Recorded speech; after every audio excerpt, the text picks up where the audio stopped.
The Intergalactic Union exploratory vessel Zephyr 9 drifted silently through the void, its silvery hull illuminated by the distant light of a G-type main sequence star.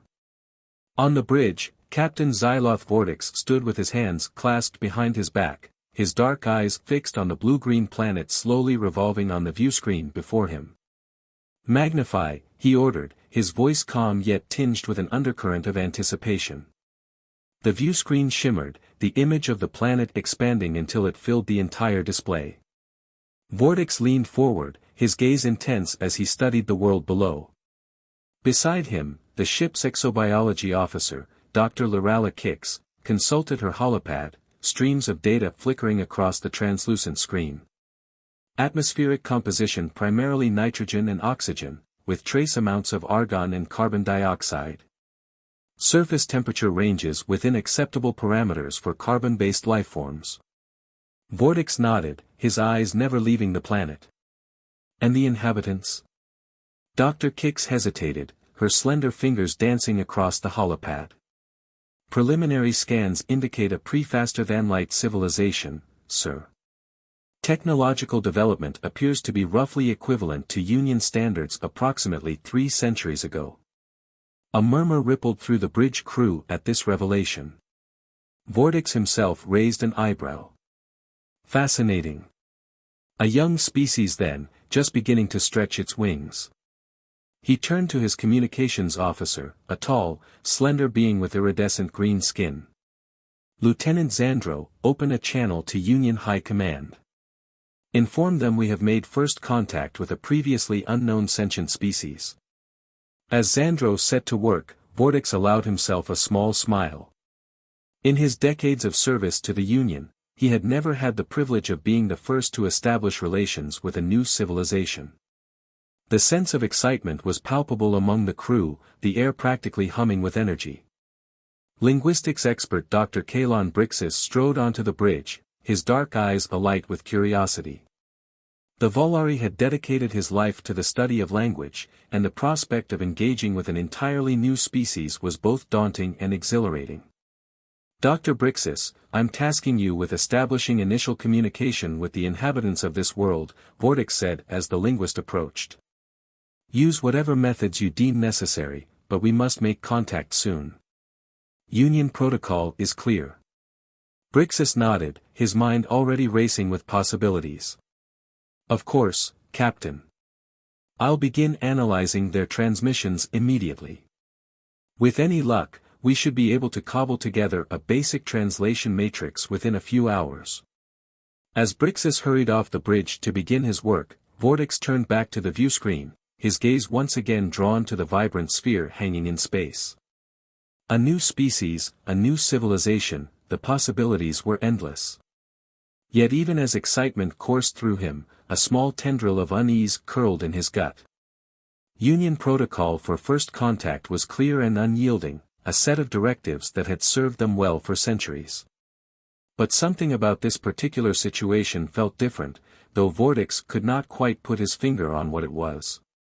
He pushed the feeling aside, attributing it to nerves at the momentous nature of their discovery. The Zephyr 9's mission was clear, to make contact with this new species and offer them a place in the Intergalactic Union. One way or another, the inhabitants of this little blue-green world would soon find their lives irrevocably changed. As he watched the planet slowly revolving on the viewscreen, Captain Xyloth Vortex couldn't help but feel a sense of destiny hanging in the air. The Zephyr 9 and her crew had a long, challenging road ahead of them, but the reward, the chance to guide a new species into the galactic community, was more than worth the trials they might face. With a final nod to himself, Vortex settled into his command chair, his eyes never leaving the image of the planet. "Helm, maintain orbit. Science teams, continue your scans. Dr. Brixis, keep me updated on your progress with the translation matrix. We have work to do, people." The bridge crew bent to their tasks with renewed focus, each of them acutely aware of the momentous nature of their discovery. The Zephyr 9 held position above the unsuspecting world, poised to change the course of an entire species' history. And though none could have predicted the incredible events that were about to unfold, they all sensed that they stood on the precipice of something extraordinary. On the planet's surface, the billions of inhabitants went about their lives, blissfully unaware of the monumental shift that was about to occur. But high above, the crew of the Zephyr 9 worked tirelessly, driven by the knowledge that their actions in the coming hours and days would echo through the ages. The first contact between the Intergalactic Union and the beings who called themselves humans was about to begin, and the galaxy would never be the same.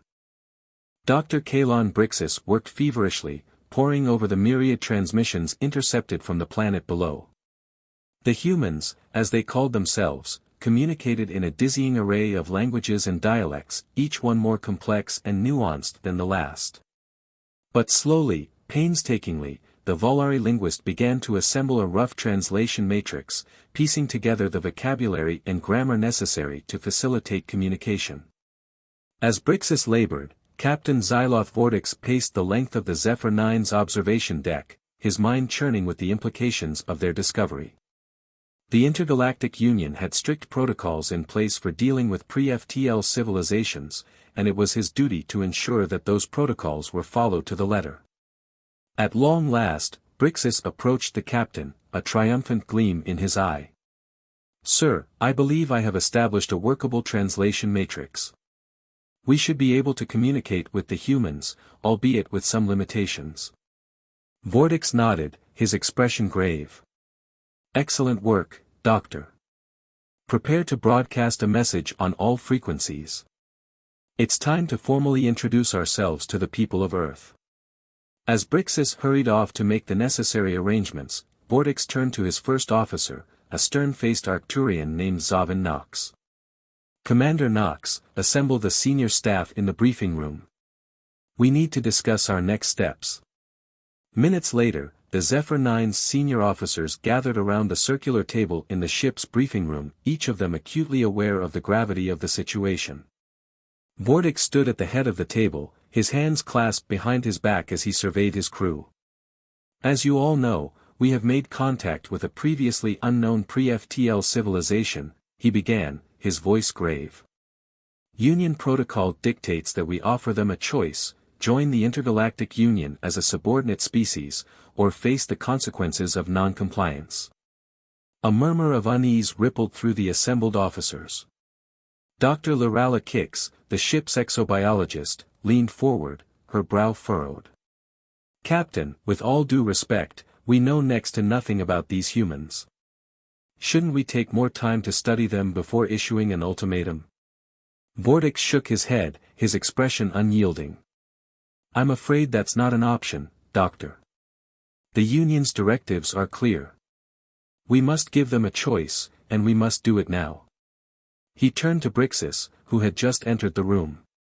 "Doctor, is the translation matrix ready?" Brixis nodded, though his expression was troubled. "Yes, sir.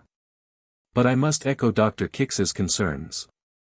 Offering an ultimatum to a species we barely understand could have unforeseen consequences." Vortex held up a hand, silencing any further objections. "I understand your reservations, but our course is clear. Prepare to broadcast the message." On the planet's surface, chaos reigned as the alien transmission was received and translated. Panic swept through the streets as news of the Intergalactic Union's ultimatum spread like wildfire. World leaders convened emergency meetings, desperately trying to formulate a response to the extraterrestrial threat. In the halls of power, heated debates raged long into the night. Some argued for capitulation, insisting that joining the Union was the only way to ensure humanity's survival. Others, however, balked at the idea of surrendering Earth's sovereignty to an unknown alien power. As the debates dragged on, Dr. Brixis watched the unfolding drama with growing unease. He had spent his career studying the intricacies of language and communication, and something about the human's response troubled him deeply. Brixis approached Captain Vortex once again, his voice urgent. "Sir, I must urge you to reconsider your approach. The humans' reactions suggest a species fiercely devoted to their independence. Pressing them further may only serve to provoke them." But Vortex remained unmoved, his resolve unwavering. Your concerns are noted, Doctor. But we have our orders. The humans must make their choice, and they must make it soon. One way or another, Earth will join the Intergalactic Union. As the captain strode from the room, Brixus could only watch helplessly, a sense of foreboding washing over him. He had spent his life studying the power of words, and now he found himself wondering if the Union's ultimatum might hold the seeds of its own destruction. On the planet below, the debates raged on, humanity grappling with the most monumental decision in its history. But even as they argued and deliberated, a quiet resolve began to take hold, a steely determination that would come to define the human spirit in the face of an unprecedented challenge. For the crew of the Zephyr 9, the waiting game had begun. But as the hours stretched into days, they could not shake the growing sense that they had underestimated the beings they sought to bring under the Union's dominion. The humans, it seemed, were not a species to be cowed easily. As tensions mounted and the fate of two civilizations hung in the balance, Dr. Brixus could only watch and wonder, hoping against hope that the Union's ultimatum would not prove to be the spark that ignited a conflagration beyond anyone's control. The stage was set for a confrontation that would echo through the ages, and the universe held its breath, waiting to see which path humanity would choose. As the Intergalactic Union's ultimatum reverberated across the globe, the leaders of Earth found themselves faced with an impossible choice. Submit to alien rule and surrender their hard-won independence, or stand firm and risk annihilation at the hands of a vastly superior technological power. In the United Nations General Assembly, representatives from every corner of the planet gathered to debate the merits of each course of action. Tempers flared and voices rose as the arguments grew increasingly heated, the weight of the decision bearing down on every delegate present. But amidst the chaos and the fear, a quiet resolve began to take hold. Slowly, painfully, the disparate nations of Earth began to set aside their differences, united by the realization that they faced a threat far greater than any they had ever known. In Washington, D.C., President Eliza Novak stood before a joint session of Congress, her voice ringing with determination. "We stand at a crossroads, my fellow Americans," she declared, her eyes blazing with conviction. "We can bend the knee to our would-be conquerors, or we can stand tall and fight for our right to chart our own destiny. I say we choose the latter. I say we show these aliens the true strength of the human spirit." Similar scenes played out in capitals around the world, as leaders from every nation, creed, and background came together to forge a united front against the Intergalactic Union's demands. Old rivalries were forgotten, ancient grudges set aside in the face of the common threat. And as the world's militaries mobilized, a daring plan began to take shape. If the Intergalactic Union sought to subjugate humanity through force, then humanity would respond in kind, demonstrating once and for all the depths of its resolve. The call went out, and millions answered. Men and women from every walk of life, every corner of the globe, volunteered for a mission that many knew might well be their last. They came from all backgrounds, all creeds, all cultures, united by a single, unshakable purpose, to defend their world and their way of life, no matter the cost. As the volunteers gathered at launch sites around the world, the atmosphere was electric, charged with a sense of destiny. They knew the odds were stacked against them, knew that they faced an enemy with technology far beyond their own. But they also knew that they carried with them the hopes and dreams of an entire planet, and that knowledge lent them a courage beyond measure. On the bridge of the Zephyr 9, Dr. Kalon Brixus watched the developments on Earth with a growing sense of unease. The humans' response to the ultimatum was unlike anything he had ever seen, a display of unity and determination that defied all expectations. He turned to Captain Xyloth Vortex, his voice urgent. "Sir, I must implore you once more to reconsider your approach. The humans are not reacting as we anticipated. Pressing them further may lead to unintended consequences." But Vortex remained resolute, his gaze fixed on the viewscreen before him. "The die is cast, Doctor," he replied, his voice firm. "The humans have made their choice, and now they must face the consequences." As the captain spoke, a flurry of activity erupted on the bridge. Sensors registered a massive surge of energy from the planet's surface, and the viewscreen flickered to life, revealing a sight that left the crew of the Zephyr 9 stunned. From launch sites around the globe, a vast fleet of human spacecraft rose into the sky, their hulls gleaming in the sunlight. They were crude vessels, primitive by the standards of the Intergalactic Union, but they swarmed upward in numbers that defied belief, a seemingly endless tide of metal and fury. And at the head of the fleet, a single ship bore a message that would echo through the ages. Emblazoned upon its hull in letters a kilometer high were the words, "Earth will never submit." As the human fleet rose to meet the Zephyr 9, Dr. Brixis could only watch in awe, marveling at the sheer audacity of the species he had so badly underestimated. The humans, it seemed, were not content to go quietly into the night. They had chosen to fight, to stand tall in the face of overwhelming odds, and in so doing, they had forged themselves into something new, something remarkable. The crew of the Zephyr 9 could only look on in stunned silence as the human fleet drew ever closer, a tangible manifestation of a species' unwavering resolve. And though the outcome of the coming confrontation was far from certain, one thing had become abundantly clear: the Intergalactic Union had gravely underestimated the strength of the human spirit. On Earth, the atmosphere was electric, charged with a sense of purpose and determination. Millions watched the skies, their hearts swelling with pride as their champions rose to meet the alien threat head-on. And though they knew the road ahead would be long and fraught with peril, they faced the future with heads held high, secure in the knowledge that they had dared to stand together, to fight for their right to forge their own path among the stars. The stage was set for a confrontation that would shape the course of history, and as the human fleet hurtled toward its destiny, the universe held its breath, waiting to see what marvels the indomitable spirit of Earth might yet unleash. As the massive fleet of Earth ships rose into orbit, the atmosphere aboard the vessels was one of grim determination.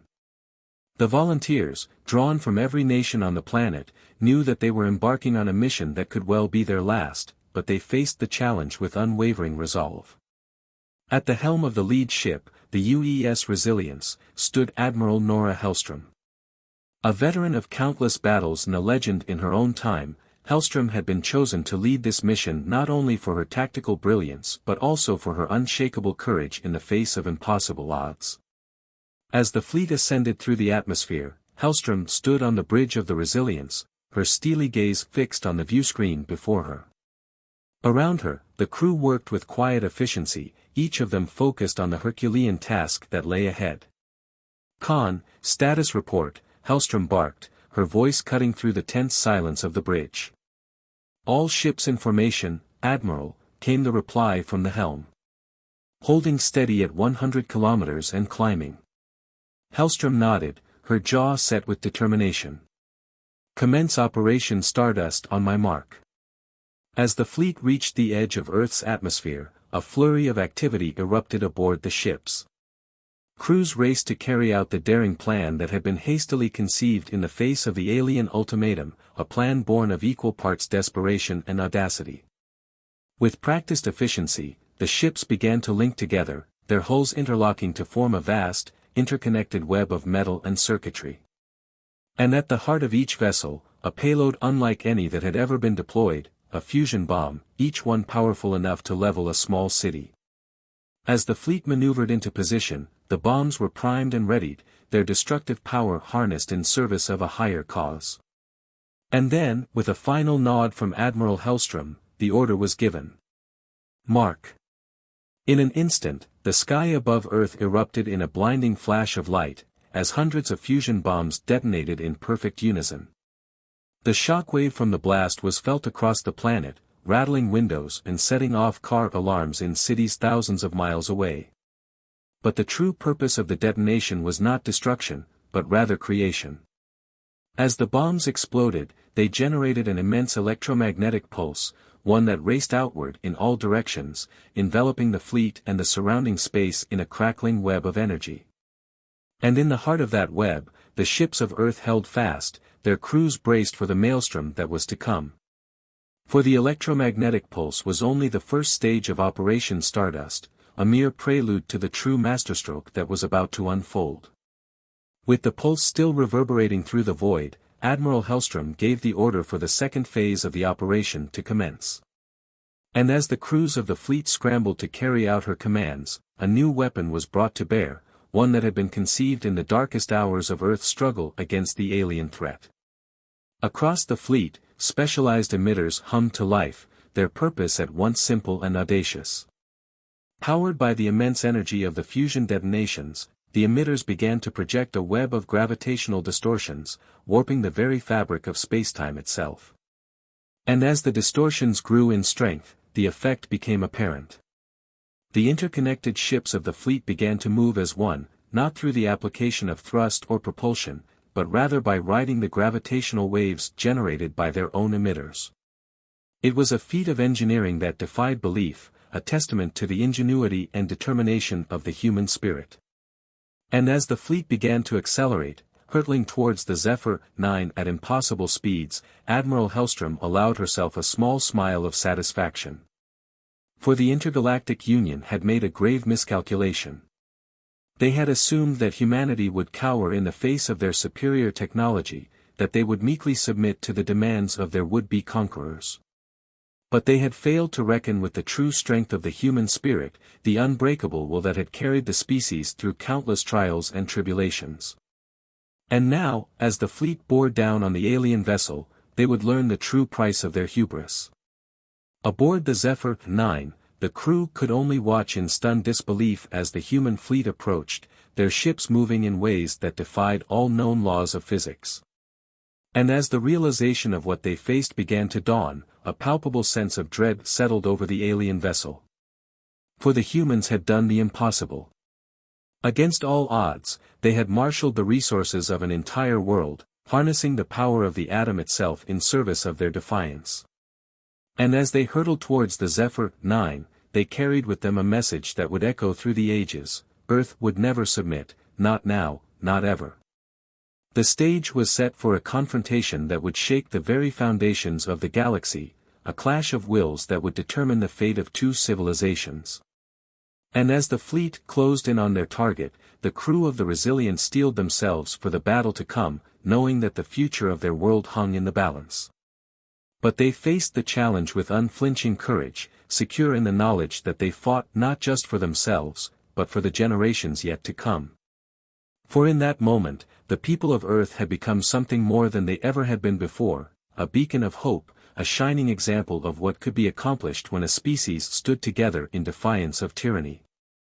Aboard the Zephyr 9, Captain Xyloth Vortex stared at the view screen in disbelief as the human fleet bore down on his ship, their vessels moving with a speed and agility that defied comprehension. Around him, the bridge crew worked frantically to raise shields and bring weapon systems online, but there was a palpable sense of dread in the air. For the humans had achieved the impossible. Somehow, through sheer force of will and ingenuity, they had turned the very fabric of spacetime into a weapon, harnessing the power of gravity itself to propel their ships at impossible velocities. Khan, are our weapons locked on the lead vessel? Vortex barked, his voice tight with tension. Affirmative, sir, came the reply from the tactical officer. But their shields are like nothing we've ever seen before. Our scans can't penetrate them. Vortex felt a cold knot of fear settle in the pit of his stomach. The Intergalactic Union had faced many foes in its long history, but never had they encountered an adversary like this, a species so stubborn, so indomitable, that they would defy the very laws of physics in order to preserve their freedom. Fire at will, he ordered, his voice grim. Do whatever it takes to stop them. But even as the words left his mouth, Vortex knew that it was futile. The Zephyr 9's weapons, vast and powerful though they were, could not hope to penetrate the human fleet's shields, not when they were powered by the immense energies of their fusion reactors. And so the alien ship could only watch helplessly as the human vessels drew ever closer, their hulls glinting in the light of the stars. Closer and closer they came, until they were near enough that Vortex could see the insignia emblazoned on their hulls, a blue and green orb, encircled by a wreath of silver stars. Beside him, Dr. Kalon Brixis watched the unfolding drama with a mixture of awe and trepidation. He had spent his career studying the languages and cultures of 1,000 worlds, but never had he encountered a species like these humans, so proud, so defiant, so utterly unwilling to bend to the will of others. "Captain," he said softly, his voice almost lost amid the chaos of the bridge. "We have made a grave error. These humans, they will never submit, not to us, not to anyone. Perhaps it is time we tried a different approach." Vortex turned to face the linguist, his expression a mask of conflicting emotions. He knew that Brixus was right, that the Intergalactic Union's high-handed tactics had only served to provoke the humans to new heights of defiance. But he also knew that to break protocol, to go against the dictates of Union Central Command, was to invite severe consequences. For a long moment, he hesitated, torn between his duty and his conscience.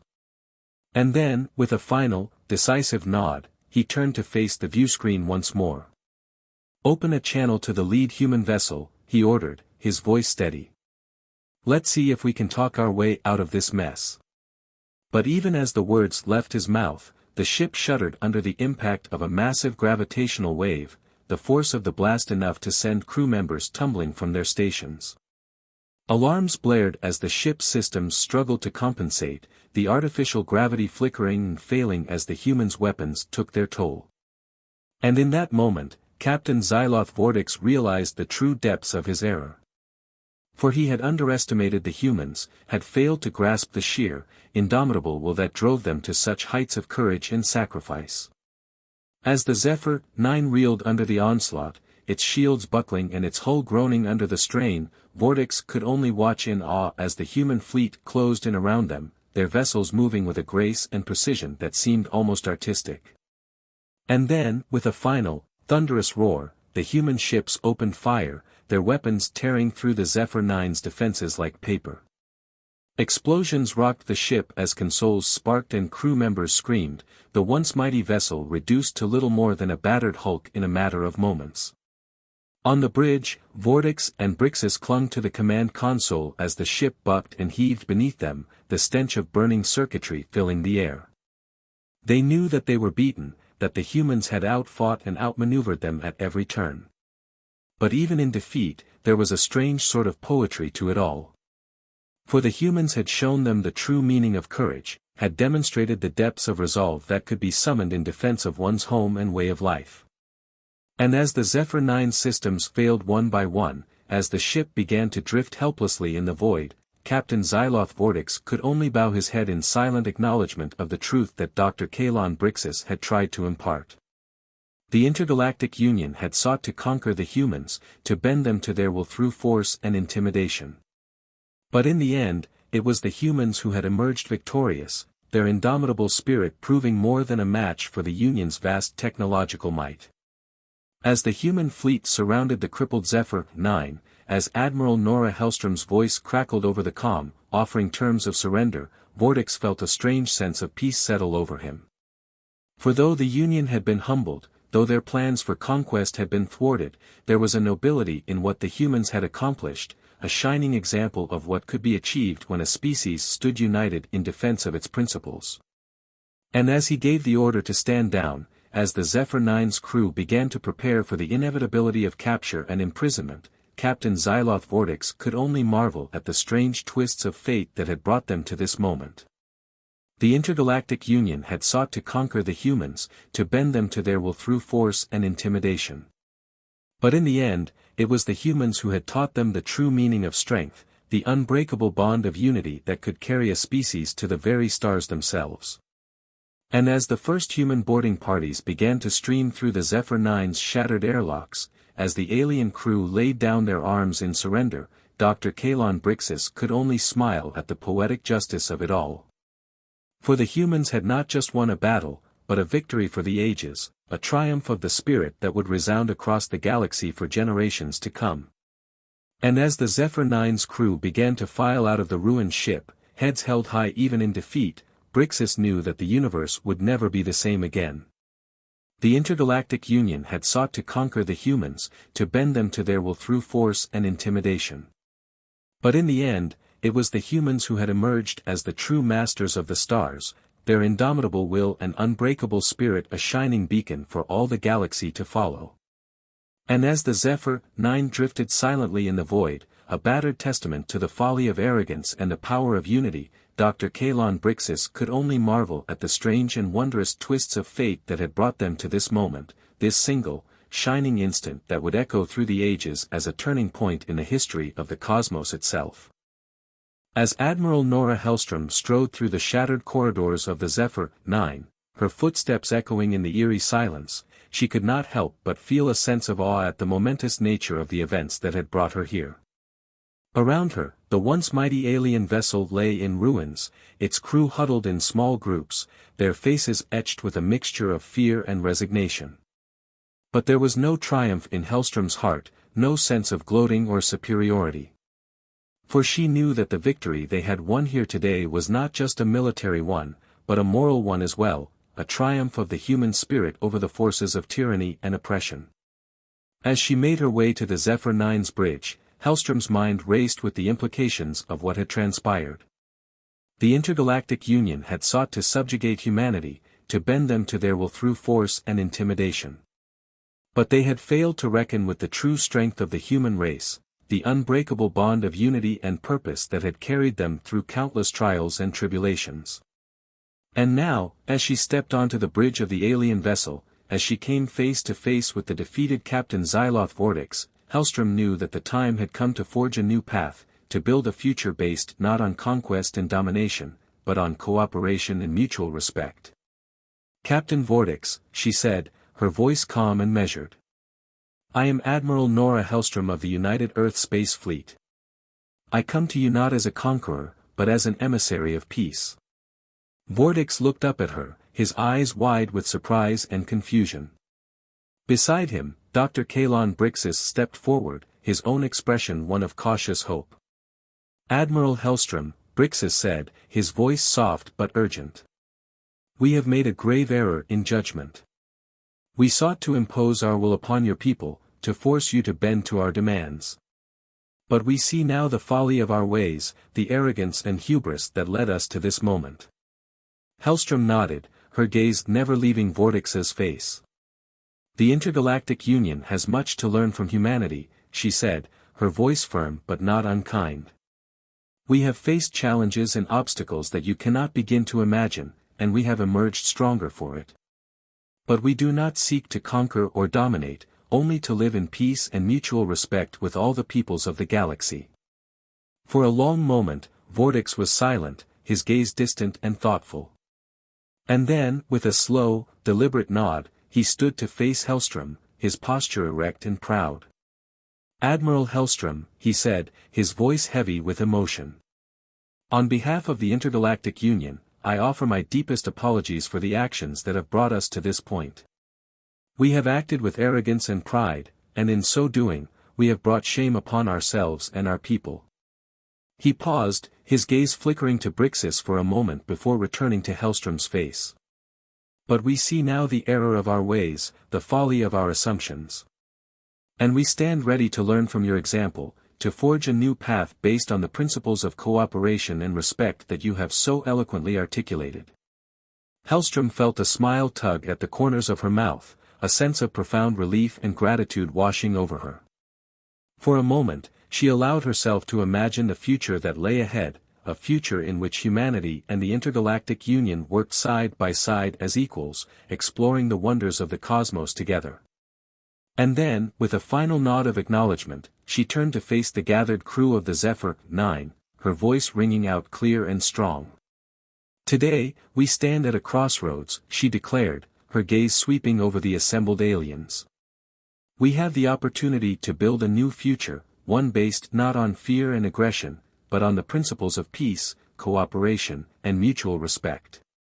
And I ask you now, as representatives of the Intergalactic Union, to join us in this endeavor, to work alongside humanity as equals and partners in the great adventure that lies ahead." For a moment, there was silence, a palpable sense of hesitation and uncertainty hanging in the air. And then, one by one, the crew of the Zephyr 9 began to step forward, their heads held high, their voices joining together in a chorus of assent. As Admiral Nora Hellstrom watched, her heart swelling with pride and hope, she knew that this moment would be remembered for generations to come, the moment when two great civilizations put aside their differences and came together in pursuit of a common goal.